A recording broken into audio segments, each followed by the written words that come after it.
Армысыздар, қадірменді ағайын. Алау телеарнасында көкейтесіз сұхбат хабары және сіздермен бірге мен тележүргізуші Мақтагүл Тажымуханова. Жақында Қостанайда республикалық бастауыш кәсіподақ ұйымдарының алғашқы форумы болып өтті. Яғни бұл Қостанай өңіріндегі өткен алғашқы жиын десек те болады. Оған әрине парламент мәжілісінің депутаттары, сол кәсіподақ ұйымдарының жетекшілері, сонымен қатар өңірдің басшылары қатысты. Бұл форумда көтерілген мәселе қандай? Бүгінгі күні кәсіподақ ұйымдардың қандай мәселелер толғантып отыр? Осы және өзге де сауалдарға жауап алу үшін біз студиямызға Қостанай облыстық мемлекеттік банк мекемелері және қоғамдық қызмет көрсету қызметкерлерінің салалық кәсіподағы қоғамдық бірлестігінің Қостанай облыстық филиалының төрайымы Рима Ғабдолқызы Ғайсенованы шақырып отырмыз. Рима Ғабдолқызы, сәлеметсіз бе? Уақытыңызды бөліп келгеніңізге алғысымызды білдіреміз. Енді жоғарыда айтқандай үлкен бір форум өтіпті Қостанайда. Бұл бір жеті болмай, міне 6-сы күні біздің Қостанай облысында бастаушы кәсіподақ ұжымдарының бірінші форум өтіп отыр. Ол форумға жиналған 426-дай адам, басқа облыстардан келген адамдар бар. Неге бұл Қостанай облысында болады, неге бұл Қостанай облысында жасайды деп сондай сұрақ қояды кейбіреулері. Енді біздің Қостанай облысымыз қай саладан алсақ та енді жақсымыз ғой, жақсы көрінеміз ғой, жұмысымызды жақсы істейміз. Не болсын, білім болсын, басқа жағдайлар болсын, не кәсіподақтың жағдайлары болсын, рынок болсын, сельское хозяйство болсын, бәрін айтып Қостанай облысынан өзімше мен ойлаймын, бірінші 5 облыстардың үстінде жүретін біздің облысымыз деп мен өзім ойлаймын. Баяғыдан келе жатқан ол біздің Қостанай облыстың жұмысшылары да, бәрі де кәсіби кісілер де, жай да мемлекет кісілер де бәрі де енді жақсы тамаша жұмыс істейді. Сондықтан бізге осындай ұсыныспен шықты федерацияның бастығы Бақытжан Жарылқасанұлы Абдраим.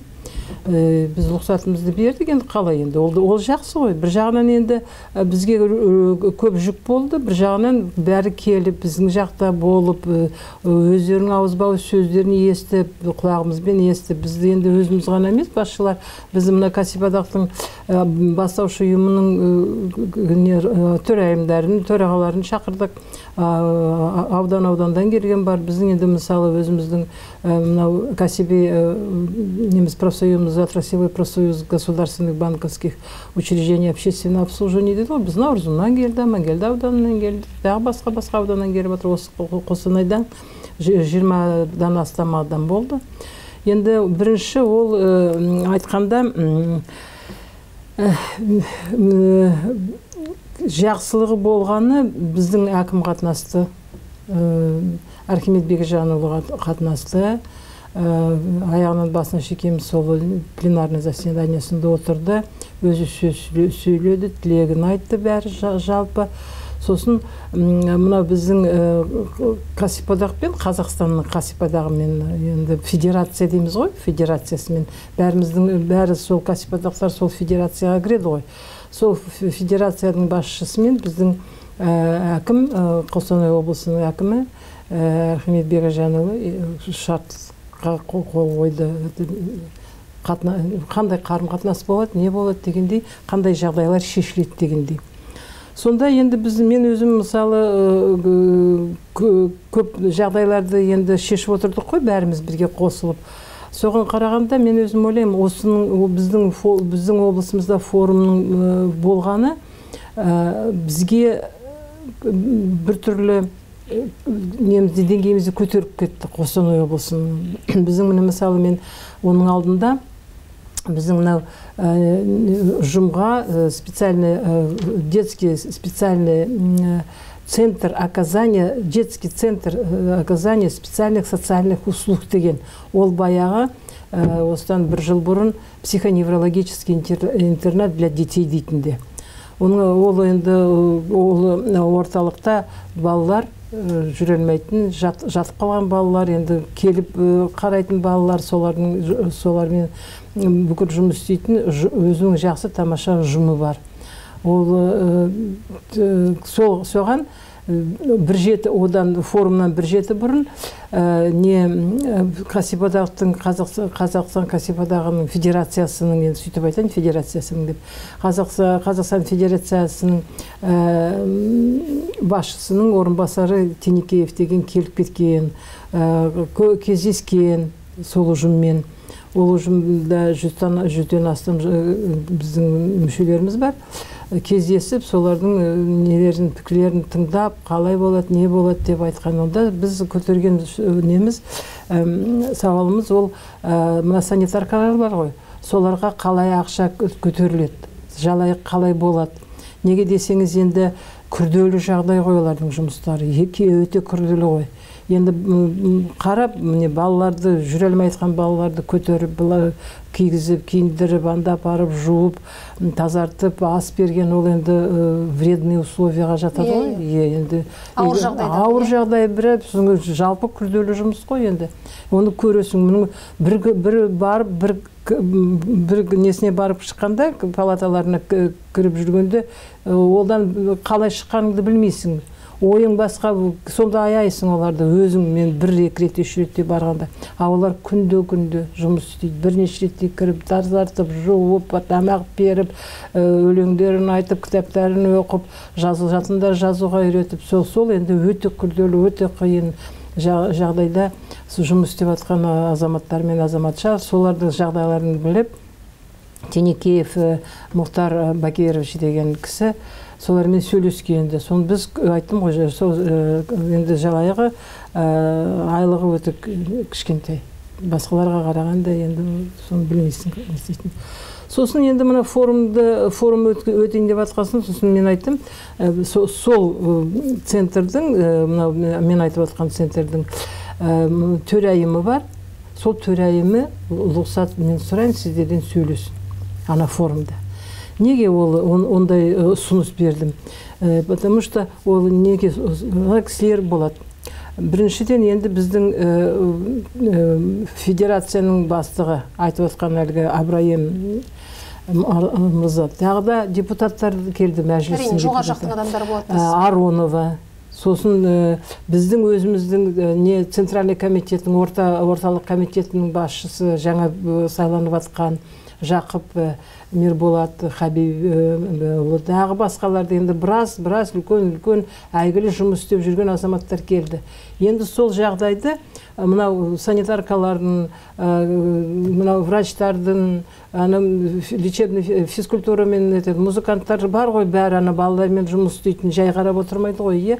Солардың жағдайын білсін деп, сосын ауыз-бауыз мынау ненің кәсіподақтың мүшелерінің атынан мынау төрайымы сөйлесін деп айттым. Рахмет, рұқсат берді. Сосын сол кішкене дайындадық, бәріміз бірге қосылып. Оның арасында, конечно, енді өзің кіріспесең дұрыс емес қой. Сол кірісіп, жақсы сөйледі. Ол тамаша қыз, Жүкеева Меруерт деген, қазір сонда жұмыс істейді, 2 жыл болды, коллективі ұжымдары сайлағаны. Енді біз үміттенеміз, сол Жүкееваның айтқан сөзі жай қалмас екен деп. Енді айтады ғой, бастыққа пара берме, бара бер деп. Ондай жағдайларды айта беру керек. Біз бірдеме жақсылық істеу үшін біз бірнеше реттей жағдайды айтып, анаған айтып, мынаған айтып, өзімізде соның ішіне кірісіп, араласып, өзіміздің нелеріміз бола ма, пікірлеріміз бола ма, тағы нелеріміз, предложенияларымыз бәрін өзіміз айтып отырмасақ болмайды. Неге десеңіз, ол кісілерге кінә қойып, ойбай, ана істей алмайды, мынау істей алмайды, өзіміз бүйтіп қолымызды қосып отырмаймыз ғой. Ол кісілерге енді олар білу үшін біз де жұмыс істеуіміз керек. Соны енді сондай жағдайды айттық біз. Енді үміттенеміз шешіледі деп. Сосын енді тағы да айта кететін 5 әлеуметтік бастама, президенттің 5 әлеуметтік бастамасы бар ғой енді. Ол енді 5 әлеуметтік бастама, ол енді өзіміз адамдарға, осы біздің халық халықтың несін деңгейін көтеруге, халықтың жағдайын көтеруге, халыққа жәрдем беруге жасалған нәрсе ғой, айтып отырған нәрсе. Міне біреуден бастап 2, 3, 4, 5-еуі де халықтық жәрдем болсын. Студенттер жақсы болсын, зарплатарын ала алмай кішкентай отырған немен налоговый дұрыс болсын, газ болсын, үйлерді салайық деп, соның бәрін енді талқылап бұл жерде айтпай қояйық, оның темамыз ол емес қой. Но сол форумда бәрі айтылып кетті. Форумда соның бәрі айтылып кетті. Анау федерацияның басшысы біраз нықтап айтып берді. Оған қосыла Аронова Ирина Петровна, мәжіліс депутаты, біздің өзіміздің Қостанай облысының депутаты. Ол жалпы болашақта не болайын деп отыр. Тағы да қосыма қандай істеді? Айтқан сөз айтқан. Бағдарлама бұл бағдарлама. Не бастама. Олаған енді қалай? Айттық, сол тұрып қалу керек пе? Ол нету керек қой, жұмысқа кірісу керек қой. Сол қалай кірісейін деп жатыр, не болайын деп жатқан, соның бәрін талқылап Аронова айтып берді. Сосын енді біздің өзіміздің басшымыз Архимед Бегежанұлы қысқадан нұсқа айтты, енді керемет жақсы сөйледі. Енді мен өзім ол кісіні мақтайын деп отқан емес, солардың арасында ең біртүрлі жүрекке жағып, біздің ойымыздағыдан шығып, айтып отқан біздің басшымыз. Соған өте қуандық, біз бәріміз жиналып алып. Сосын айттым ғой, шартқа қол қойып, енді сондай жағдайлар болады. Енді біз болашақта не күтеміз бұдан? Бірінші, мынандай жағдай болады. Кәсіподақ болмаған жерде келісімшарт, коллективный договор жоқ. Оны жай анау ненің представители дейді, бір кісіге жүге айта салады, сен жаз дейді, қой дейді. Оған кәсіподақ болу керек. Кәсіподақ болса, ол мына біздің жұмысшылардың жағдайын шешіп отыратын, солардың атынан сөйлейтін, ол кәсіподақ, профсоюз. Оның төрайымы ма, төрағасы ма, ұжымның басшысы ма, әйтеуір со жақтан жұмыс келдерген. Жұмыс беретін работодательдің атынан сөйлейтін кісілер бар.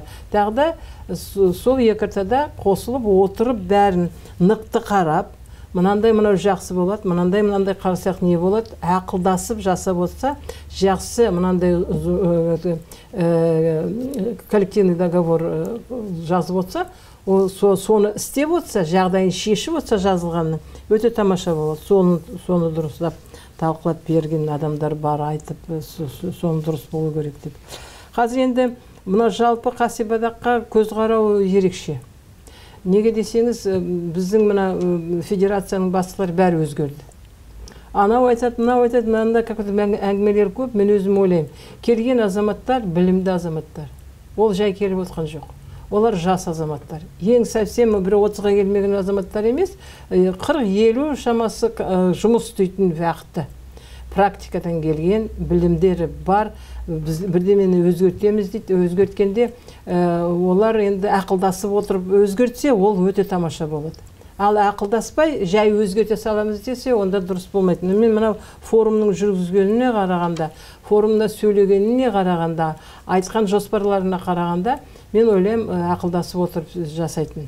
Бұл жер неге мен ақылдасып деп айтып отырмын? Неге? Ақылсыз бұнда жасауға болмайды. Неге десеңіз, бұл халықтың жұмы. Халықтың жұмы. Мына біздің кәсіподақтағы ұжымдардан көп ұжым жоқ. Халық жиналған. Неправительственная организация дейді, но жалпы ол халықтың ұжымы ғой. Халықтың атынан сөйлей алатын ұжым. Оған заң берген. Оның құқығы бар сөйлеуге халықтың атынан. Сондықтан ақылдаса отырып сөйлегенде дұрыс болады. Енді мынау көп неге тереңге кеткен жоқ, жалпы мінеке выставкалардың бәрін қарап, сосын болашақта жол картасы бар ғой қазір, сол енді федерацияның жол картасы бар. Сол картасы, жол карта дегенде, дорожная карта того, дорожная карта этого деп айтып жатыр ғой. Оның бірінші шығып отыр ол жол картасы. Ол енді жалпы есе жол карта ол не нәрсе? Ол бағдарлама. болашақта біз кәсіподаққа не болуымыз керек, қандай жағдайларды шешуіміз керек, қай жаққа баруымыз керек, не істеуіміз керек, неге жетуіміз керек. Жол картада мен өзім солай ойлаймын. Сондықтан енді бәрі жазылған, қазір бізге сол карталарды беріп, солармен танысып жатырмыз. Солар енді өзіміздің ойларымызды жіберіп жатырмыз. Біз жіберіп жатырмыз енді біздің кәсіподағы ұжым. Басқаларға айта алмаймын, мен жіберді ме, жібермеді ме. Сосын біздің устав өзгерді. Енді өзгерістер 100% өзгерілмейді, өзгерістер кіріседі. Соғанда енді олар бізге жіберіпті, қандай сіздердің ұсыныстарың бар, қандай жағдайға не қосу керек, не алып тастау керек. Соны да ойлап жатырмыз, бәріміз жиналып алып. Енді мұнда юрист істей алмайсың, юрист заңгермен де жұмыс істеу керек. Заңгермен қосылып, соны қарап жатырмыз. Енді сосын енді біздің қаражатымыз қайдан келеді? Қаражат ол мына ненің профсоюз мүшелерінің 1%, несін айлығынан алатын 1%. Соның 1%-ні енді 60% өздеріне қалады, 40% мысалы бізге береді. Біз ол 40%-тен 10%-ті орталыққа жібереміз.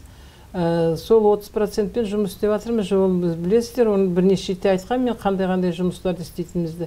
Біріншіден біз оларға мынау не демалысқа 20%-ін біз сол 30%-ін төлеп отырамыз. Екіншіден ауырып қалса, бір жағдайлары болып қалса, оларға благотворительный беріп отырамыз ақшаларды.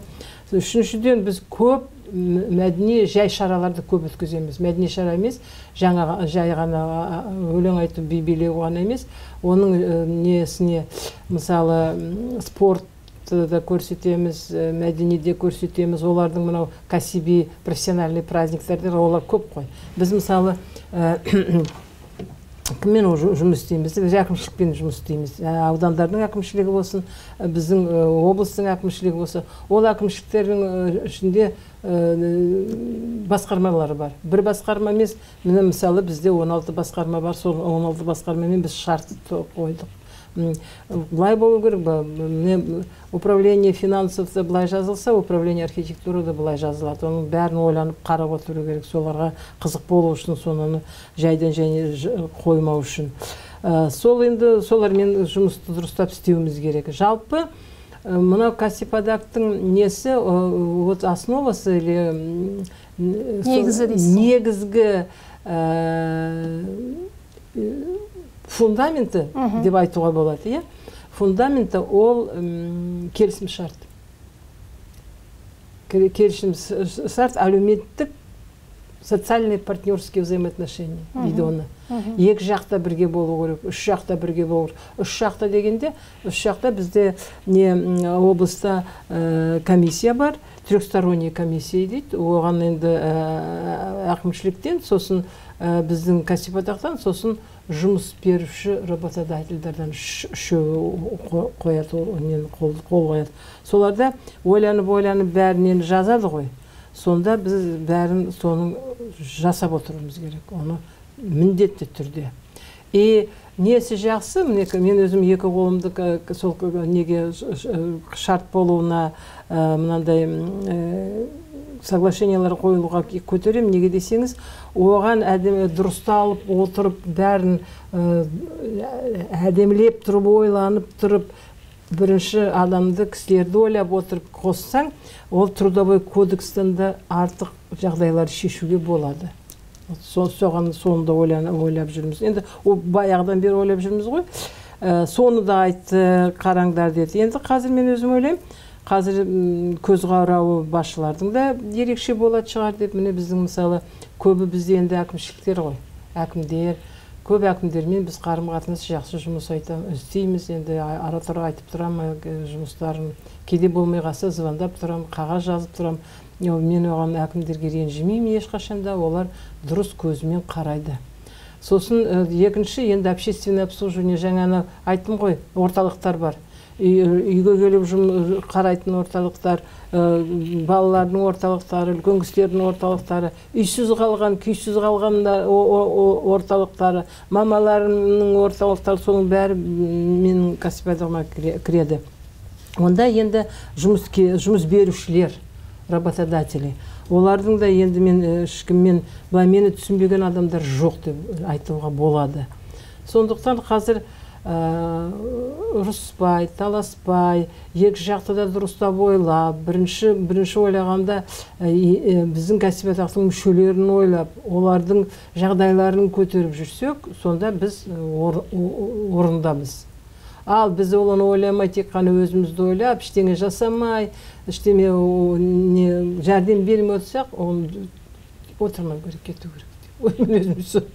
Өзім солай ойлаймын. Бәрекелді. Құрметті көрермендер, осы тақырыпқа әзірленген бейнематериалымыз бар еді, соған назар аударайық.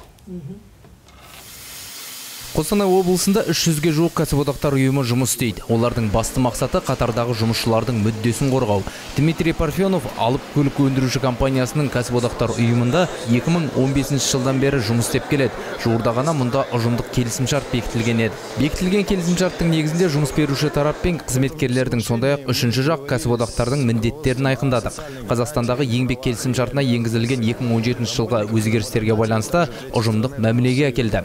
Сондай-ақ бекітілген бұл құжат әр жұмысшыға құқығының сақталатыны жайлы кепілдік береді, деді кәсіподақтар ұйымының төрағасы Дмитрий Парфенов. Что мы и заключили этот коллективный договор, чтобы прописать конкретные гарантии для работников. Ресми деректерге сүйенсек, бүгінде Қостанай облысы бойынша 56% жұмысшылар ұжымдық келісімшартпен қамтылған. Ал кәсіподақтар ұйымы бар мекемелерде бұл көрсеткіш 100% құрайды. Әлеуметтік әріптестіктің нәтижесінде 2017 жылы өндірістік жарақаттың артуын болдырмадық. Ал биылғы жылдың алғашқы 90-ында жарақаттану көрсеткішін 15%-ке төмендеттік. Барлық аудан қала әкімдіктерінде, сондай-ақ кәсіподақтар орталығында тікелей желі жұмыс істейді. Яғни әр қызметкер еңбек барысындағы құқық бұзушылықтар туралы тікелей хабарлай алу мүмкіндігіне ие, деді Қостанай облысының әкімі Архимед Мұхамбетов. Кәсіподақтар қозғалысының бүгіні мен келешек жайлы республикалық форумда сөз болды. Негізгі ұйымдастырушы елдегі кәсіподақтар федерациясы. Мұндай ауқымдағы форум мемлекетіміз бойынша тұңғыш рет жалауын көтерді. Өткізу орнын таңдаудың да өзіндік мәні бар. Қостанай облысы даму көрсеткіштері бойынша көшбасшылардың қатарында. Әсіресе өндірістік әлеуеті орасан. Инвестициялық тартымдылығы да бір төбе. Біздің ойымызша, дәл осы өңірдегі өндіріс ошақтарындағы жағдайдың барлығы әлеуметтің ыңғайына қарай бейімделген, деді Қазақстан Республикасы кәсіподақтар федерациясының төрағасы Бақытжан Әбдірайым. Мамандардың айтуынша, өңірдегі әлеуметтік жұмыстардың қорытындысы жыл соңында айқындалады. Міне, қар көбесі сөгіліп, күннің райы жылына бастаған сәтте әр мекемеде құрылыс жөндеу жұмыстары қарқын алады. Бұл тұс кәсіподақтар ұйымының қызметі қыза түсетін шақ.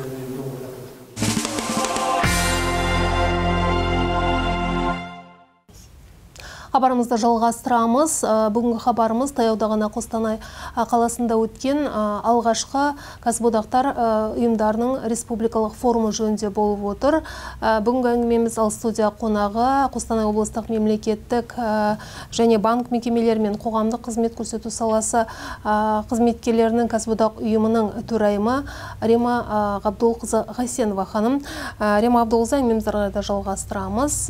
Расында да енді сіз жоғарыда айттыңыз, келісімшартсыз ештеңеде сөнбейді деп, дегенмен де бүгінгі таңда 56% ғана Қостанай облысында кәсіподақ ұйымдары бар екен. Демек, бұндай ұйымдар жоқ, кәсіподақтар баршылық. Мекемелер. Ол мекемелер біз бюджетныймыз ғой. Біз бюджетный жұмдарда, мұғалімдерде, біздің мемлекет қызметкерлерінде, орталықтарда жаңа айтып кеткен, олар 100%. Біздің өзіміздің отраслевой енді айтып отырмын ғой, біз кәсіподағында 96%. 4% жетпей отыр. Ол не дегеніз, ол неге ол 4%? Мына нелер бар ғой, ауылдағы округтар. Оларда 4 адам, 5 адам отырады, соны ойлап, жарайды, енді бірге қосайық па, или жай болсын деп, соны қарап жүрміз. Жалпы, келісімшартсыз жұмыс істеуге ол дұрыс емес. Ол неге 56% деп ойлайды? Мен өзім ойлаймын. Ол мынау жұмыскердің арасында. Мысалы, ССГПО деп атыр, Агромаш деп атыр, сельхоздан бар предприятиялар, частный предприятиялар бар, соның бәрін қосқанда 56% болады. Амна бюджетныйларда олар практически бәрінде бар. Образование, мен өзім ойлаймын, 100% деп ойлаймын. Вот басқа да здравоохранение тоже 100% шығар. Жалпы жалақы қарызы біздің Қостанай өңірінде жыл сайын бар, иә? Бұл мәселе еңбекақы қарызы, жалақы қарызы мәселесі толықтай шешілген жоқ.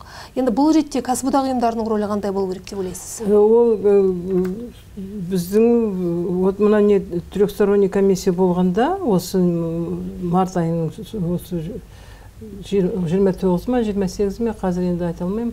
Кім Жүндібаев Марат Қонысбайұлы жүргізді, өзі несі задолженность жоқ деп айтты. Өңірде, е? Қазір мынадан бастап жоқ. Бұрын кішкене болатында. И жалпы былай біз неге Қазақстанның мына басқа аймақтарына қарағанда біздің облысымыз бірнеше биікте тұрады. Бізде енді онымен әкімшіліктің қолдарында болсын, атамекеннің қолында болсын, бәрін кәсіподақтың қолында болсын, қарап жүреді оны. Бюджетінде енді жалпы ондай болмайды, ондай жоқ. Қазір Құдайға шүкір не 90-й годы, правильно, дұрыс қой енді. Құдайға шүкір вақытында алады, вақытында аванс алады, кейбіреулері премия алады. Вот сондай жағдайлар. А мынау жұмыскерлердің арасында мүмкін бар шығар, болған шығар. Но бүгінгі күні біздің Қостанай облыс 3 облыстың бірінші болмаса, екіншісі точно жақсылыққа. Онда шешіліп отыр. Ол неге солай жақсы шешіліп отыр? Мына трехсторонний комиссия деп отырмын ғой. Осы жағдайда әкімшіліктердің қолында өздерінің әкімдер, олар қарап отырады әкімдер. Қайда, қандай ауданда болмай жатыр, кім бермей жатыр, кім задолженность, кім былтырдан келе жатыр деп. Оны керім өте сонда енді керім немен ответственный солай қарап отыратын әкімнің өзі, сосын Марат Қонысбайұлы. Сондықтан біздің облыста мен ойлаймын енді 56% қазіргі күні келісім шарт болып тұрғанда, болады ғой, сосын қосылады ғой, зарплата қазір дұрысталып отыр. Оны зарплата болмаса, ай сайын оны қарап отырады ғой. Қай жерде қандай кім бермей отыр зарплата, қанша бермей отыр, не нәрсе өсіп келе жатыр ма ол бермегені, көшіп келе жатыр, қалай болып келе жатыр деп, соның бәрін қарап отыратын өзі комиссиямыз бар біздің. Трехсторонний комиссия деп жай айтпайды оны. Түсінікті. Енді сіздер аудандарға, ауылдарға жиі барып тұрасыздар, аралайсыздар. Ол жердің жұмысшыларымен кездесесіздер. Енді қазіргі хал ахуал туралы бір-екі ауыз сөз айтсаңыз бағдарламамыз уақытыда. Мінекей мен өзім мысалы 20 мартта мен Рудныйға барып келдім. Рудныйда 3 коллективқа барып, как раз мына центрі деген. Солармен сөйлесіп, солармен кездесіп, жағдайларын біліп, не нәрсе екен, біреуінде ремонттар болып жатыр екен, оған қандай, біреуінде қандай жәрдем беру керек деп, бәр 3 коллективтерін кездесіп, 20 наурыз күні марапаттап, сол жаққа апарып, мұнда шақырма. Енді шақырғанда кім келеді, кім келмейді, бір мәшіне бұл біз барақ, неше оларды келгенше. Сол енді грамотасын беріп, кішкентай сыйлықтарын беріп сөйтіп келді. Қазір енді біз болашақта не деп ойлаймыз? Құдай қаласа енді жолымыз ашылады деп отырмыз. Жолымыз ашылса, біз Қамысты ауданында аймақты актив өткіземіз. Онда жинадатымыз Жетіқара, Денис ауданы, Лисаковск, сосын Таран ауданы. Сонда жинап, тағы жыл сайын өзіңіз сұрағаныңыз бар, бір жыл сайын сондай региональный совещанияларды өткізіп отырамыз. Соған дайындалып жүрміз. Тағы да енді көп жұмыстар бар ғой, жоспар көп. Сол жоспарларды сәтті орындауға жазсын дейміз. Римма Ғабдолқызы, бізге берген уақыт аяқталып қалды. Міне әп-сәтте, сондықтан да студиямызға келіп, осы өткен республикалық форум жөнінде сұхбат бергеніңізге алғысымызды білдіреміз. Және жұмыстарыңызға алдағы уақытта сәттілік тілейміз. Ал құрметті көрермендер, осымен бүгінгі хабарымыз аяқталды. Бүгінгі студия қонағы болған Қостанай облыстық мемлекеттік және банк қызметкерлерінің, сонымен қатар қоғамдық қызмет көрсету саласы қызметкерлерінің кәсіподақ ұйымының төрайымы Римма Ғайсенова болатын. Мен сіздермен қоштасамын, аман сау болыңыздар.